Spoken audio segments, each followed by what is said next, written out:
Good morning. Thank you very much, Harold, for that exceptionally kind introduction. Thank you for welcoming me here to join you this morning. I have to note, when we broke bread, we enjoyed a steak right out of the Flintstones. And we closed down the restaurant together. And thank you for your leadership, and thank you for your hospitality. God bless firefighters. Each and every one of you, God bless the love for the country you have.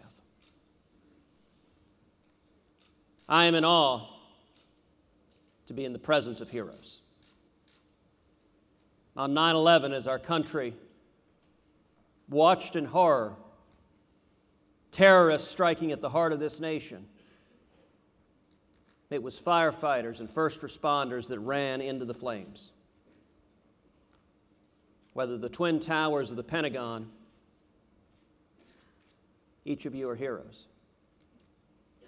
And the Boston bombing, when we watched again in horror at an effort to strike right at the heart of this nation, once again it was firefighters and first responders who were there on their scene, risking their lives. In West Texas, I had the honor of being at the funeral there for 12 first responders with firefighters from across Texas and across the country who came for a service that was powerful, that was moving. I don't believe there was a dry eye in the house. In my office on Capitol Hill is a fire helmet from West Texas to remind me of the incredible bravery shown every day. Every day in a crisis situation, the men and women here risk everything. And I'll tell you, each of you, more than anything, are patriots. You love this country. And I have to say, our country right now is in crisis. It is facing enormous challenges. Right now today, Pew polling shows 65% of Americans believe that our kids will have a worse life than we did. That's never been true in the history of this country until right now. It may be the most un-American idea I can think of. For hundreds of years, the basic American idea is that our kids would have a better life than we did. And their kids would have a better life than they did. It's never been true until this moment right now. And what I want to talk to you all about is reigniting the miracle of America. The fundamental idea that our rights, they come from God and not government, that this is a land where anybody can start with nothing and achieve anything. Now, I got to tell you, I am optimistic. I am profoundly optimistic. We're facing big challenges right now. But I'm convinced people are waking up. And I think there are three keys to reigniting the miracle of America. Number one, bringing back jobs and growth and opportunity. We've seen over the past number of years two Americas emerge. At the very top, the top 1%, today, with the largest federal government we've ever had, the top 1% earn a higher share of our income than any year since 1928. For the rich and powerful, big government has been a good deal. But working men and women across this country are hurting. Every one of you knows it in your communities. We've got the lowest rate of labor participation since 1978. And wages are stagnating. Median wages today are the same as they were in 1995. People are hurting, and it's working men and women, the backbone of this country. And I'll note in fire departments, look, your budgets are hurting. Your budgets are hurting because when we go through, we've now been in 6 years of stagnation, of anemic growth. And when you don't have growth, growth is fundamental to solving every other problem, both on the national level. If you want to solve the deficit, if you want to solve the debt, if you want to maintain the strongest military in the world to protect this country, you got to have growth. And on the state and local level, if you want to make sure we have the resources to provide for our basic needs, you got to have growth. You got to have small businesses growing, creating jobs, creating opportunity. That's what drives the tax revenues. Every one of you is seeing your local fire, your local police budgets being cut. And they're being cut because there isn't the growth providing the revenues. And the only way to bring them back is to get back to an environment where small businesses are growing and prospering. 2/3 of all new jobs come from small businesses. What we've seen the last 6 years is big business does great. Big business always does great with big government. They get in bed with big government. Big business has armies of lawyers and lobbyists. In Washington, big business is right at home. But small businesses, the businesses in your communities that create 2/3 of all the jobs, they're the ones hurting. Now, how do you bring back growth and opportunity? How do you enable small businesses to create the jobs that generates the revenue that provides for our basic needs? Historically, there have been 2 levers government has: tax reform and regulatory reform.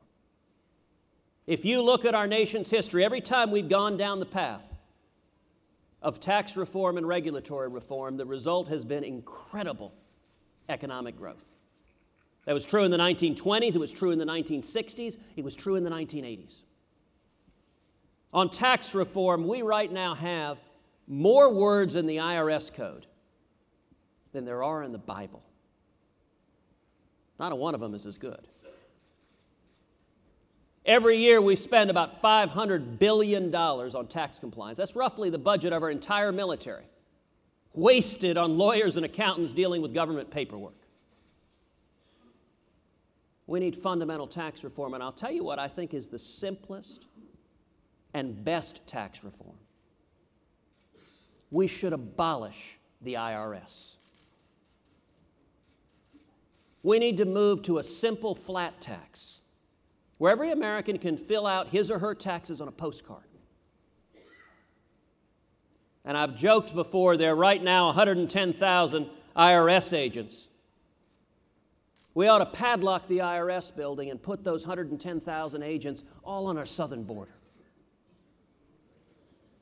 Which I'll note, if you think about it, if you had traveled a long, arduous journey, in the heat, in the sweat, if you swim the Rio Grande, and the first thing you see is 110,000 IRS agents, you'd turn around and go home too.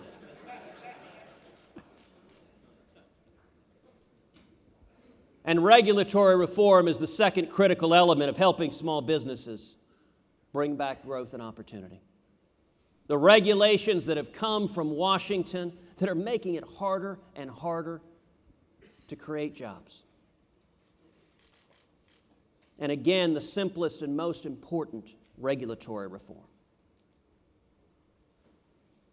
is we need to repeal every word of Obamacare. Now, I'll tell you, the time I've served in the Senate, one of the things I've done throughout the state is done small business roundtables where I travel throughout the state and bring together 20, 30 small business owners to sit around a table and ask them. We just have an open discussion like we did at dinner. No agenda, just go around the table, share whatever's weighing on your heart, whatever you're thinking about, whatever you're praying about, whatever you're concerned about. We've done dozens of these. We've never done a small business roundtable where at least half the small business owners around the table didn't describe Obamacare as the single biggest job killer, the single biggest obstacle they faced in their businesses. Let me tell you about one small business roundtable we had in Kerrville, Texas, little town in the hill country in central Texas. We were meeting in a restaurant bar. The owners and operators of that bar were the first people speaking, and they said, you know, We have a business opportunity right now to expand our restaurant, about double the size of it. We think from a business perspective it's a great opportunity. We've already decided not to do it. They said the reason is simple. We've got between 30 and 40 employees right now. If we take this opportunity to expand, it'll put us north of 50. And if we're north of 50 employees, we fall under Obamacare. And if we fall under Obamacare, it'll drive us out of business. So we've already turned down the opportunity. In Kerrville, Texas that day, the first 4 small business owners all described the exact same scenario. They all had between 30 and 45 employees. They all had opportunities to expand their businesses, and every one of them had said no. I want you to multiply that by all of the millions of small businesses out there that aren't creating those jobs. In your community, in my community. And by the way, the people who were hurt by that weren't really the small business owners. The owners were doing fine. They had the money to pay their mortgage, to take care of their family. They were going to do fine. The people who were hurt by those not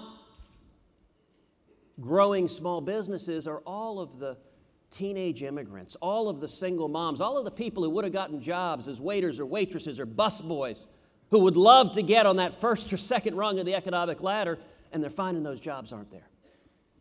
There was another fellow in Kerrville about halfway around the table. He made hunting blinds. It's actually really cool camouflaged hunting blinds that look like trees. And he described with a heavy heart how he'd already moved his manufacturing overseas to China. And he said, listen, this is 150 good manufacturing jobs. I'd like to be manufacturing these blinds here in the United States. I'd like for these to be 150 jobs right here in Central Texas. But if I do it here, I'm under Obamacare. And I can't afford being under Obamacare. I can't be competitive and stay in business under Obamacare, so I've had to go overseas. Then finally, over on the right was a woman who owned several fast food restaurants. Now, she had enough restaurants that she had well over 50 employees. So she couldn't avoid Obamacare because of that. She described how she's already forcibly reduced the hours of all of her employees to 28 or 29 hours a week, because the threshold for Obamacare is 30 hours a week. And she started to choke up. She said, you know, a lot of our employees have been with us 5 or 10 years. They're single moms. They're hurting. They can't feed their kids on 28 or 29 hours a week. But they can't feed their kids if I go out of business either.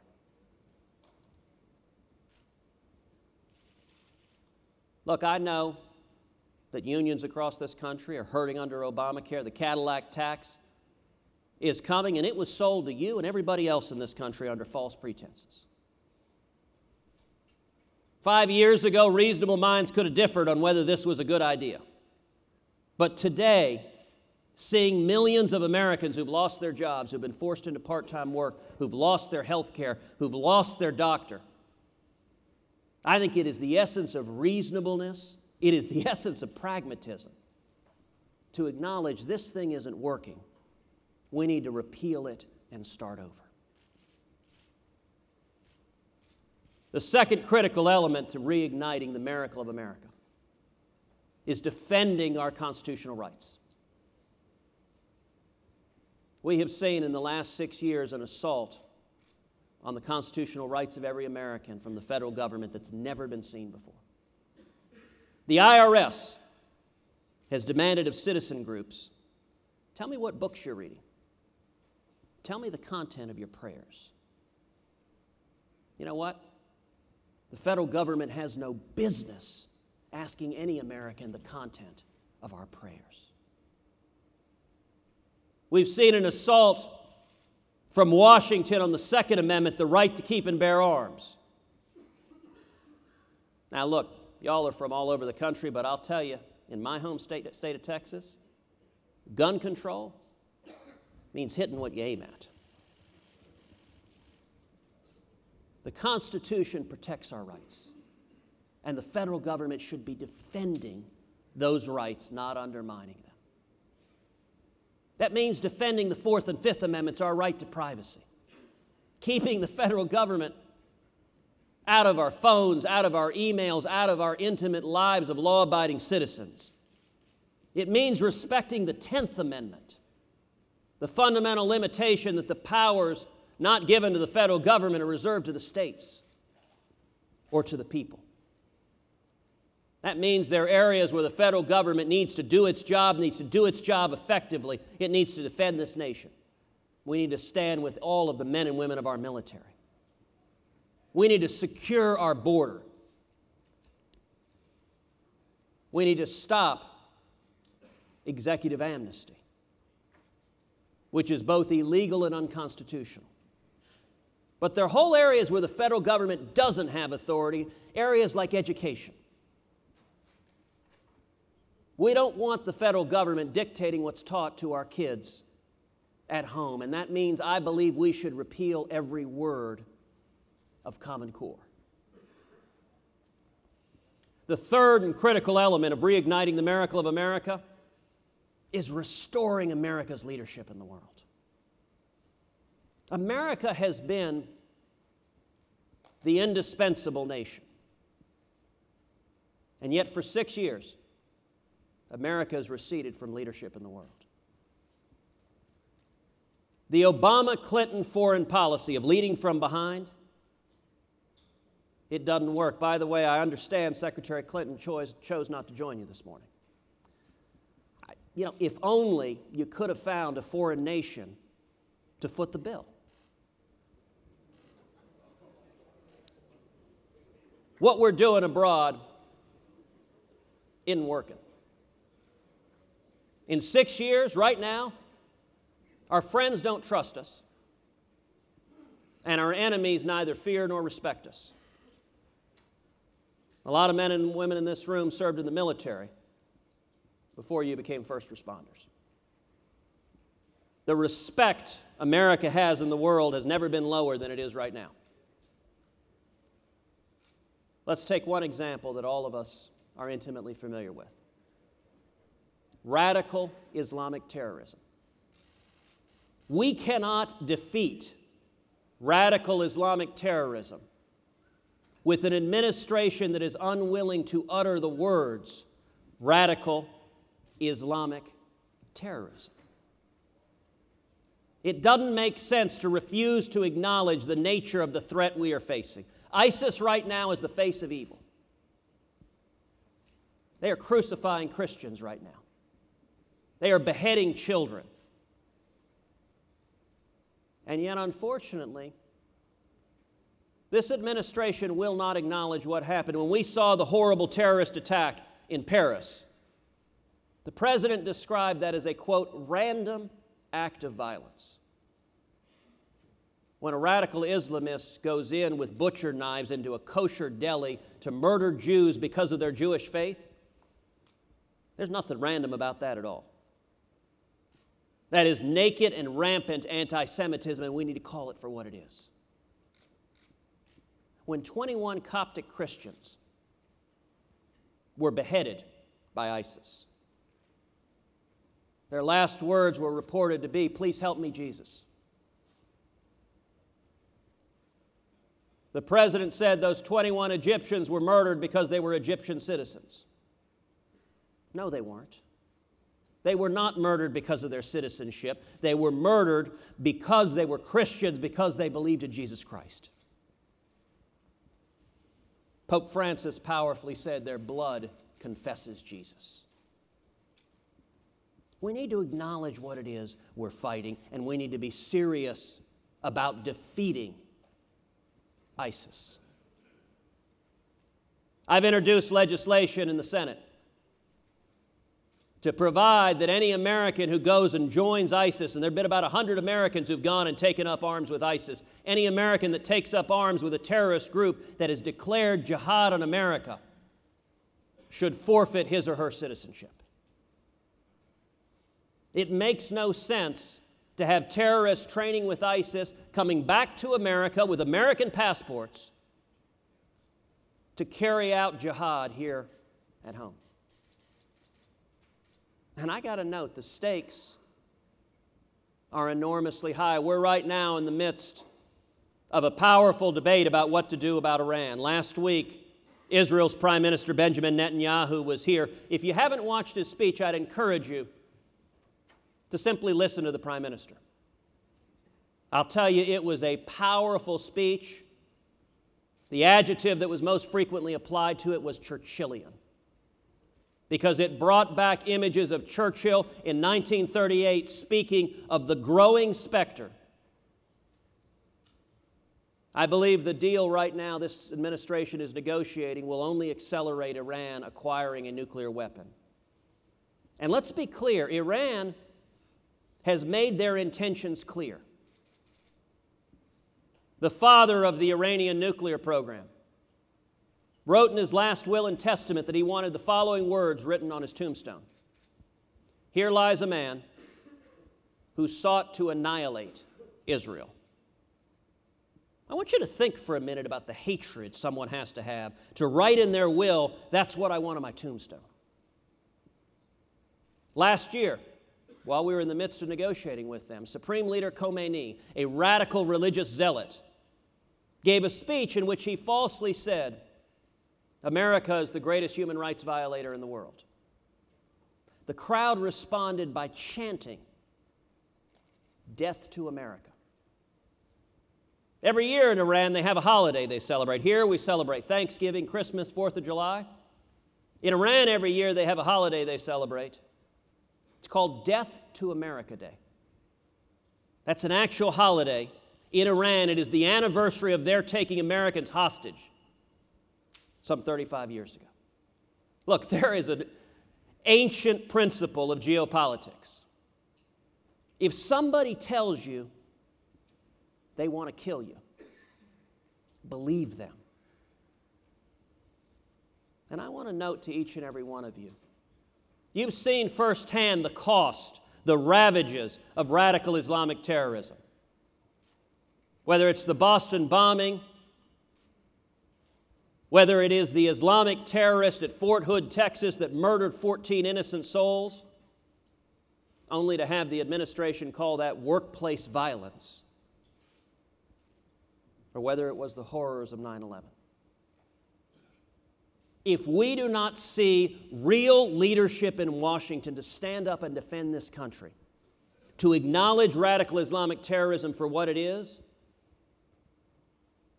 and to defeat ISIS and to stop Iran from acquiring nuclear weapons, we are risking yet another horrible tragedy here at home that could well entail men and women in this room once again running into a scene of heartbreaking devastation that could have and should have been prevented. You know,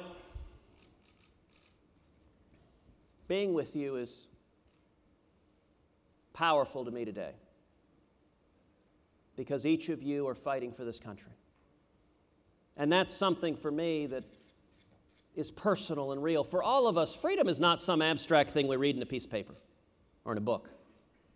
It's personal. It's our stories. 58 years ago, my dad fought in the Cuban Revolution. He was imprisoned. He was tortured as a teenager, beaten halfway to death in a Cuban jail. In 1957, when my father fled Cuba, he had nothing. He couldn't speak English. As Harold noted, he had $100 sewn into his underwear, which I actually don't advise you carrying money on your underwear. And when he got to America, his first job was washing dishes, making 50 cents an hour. And he worked 7 days a week. He paid his way through school. He went on to start a small business and to work towards the American dream. Today, my dad's a pastor. Now, my whole life, my father's been my hero. But you know what I find most incredible about his story? How commonplace it is. Every single one of us here could come up right now, one after the other, and tell a story just like that. Every one of us, what ties Americans together is we are the children of those who risked everything for liberty. That's the fundamental DNA of what it means to be an American, to value liberty and opportunity above all else. Now, I believe our nation's in crisis, but I'm also optimistic because I think the solution is the men and women in this room. I'm going to close with this observation. The book of Ecclesiastes tells us there's nothing new under the sun. I think where we are today is very much like the late 1970s. I think the parallels between Barack Obama and Jimmy Carter are uncanny. Same failed economic policy, same misery, stagnation, and malaise. Same feckless and naive foreign policy, making the world more and more dangerous, causing the exact same nations, Russia and Iran, to openly laugh at and mock the President of the United States. And yet I'll tell you, the reason that analogy gives me hope and gives me optimism is what happened in the late 70s, what happened in 1980, was millions of men and women rose up and became the Reagan Revolution. And I want to note there are a lot of those men and women here in this room. Millions of people became Reagan Democrats. They had been FDR Democrats for a generation. They and their parents had gone in and voted Democrat over and over and over again. And yet in 1980, millions of union members across the country, working men and women, when they went in to vote, they said, you know what? Those are my values. That's what I believe. I see the threat to this country, and there is a better way. And millions, and it didn't come from Washington. Washington despised Ronald Reagan. Anybody who tells you Washington's got the answer, run and hide. It came from the American people. And it swept in, and we went from misery and stagnation in the late 70s to by 1984, the economy was growing 7.2% a year. Why? Because we pursued tax reform and regulatory reform, and millions of people rose from poverty into the middle class into prosperity. And on foreign policy, we went from our hostages languishing in Iran to their being released the day Reagan was sworn into office. And within a decade, to winning the Cold War and to tearing the Berlin Wall to the ground. I'm optimistic because the same thing is happening today. All across this country, hardworking men and women who want to believe again in the miracle of America recognize that the path we're on, it isn't working. This isn't a matter of right or left or Democrat or Republican. This is common sense. These are basic American values that built this country. And I'm reminded of what my father said to me over and over again when I was a child. My dad used to say, when we faced oppression, when we lost our freedom in Cuba, we had a place to flee to. If we lose our freedom here, where do we go? That's what the stakes are. And I'm honored this morning to be in the company of heroes who love our country. Thank you for having me, and God bless you.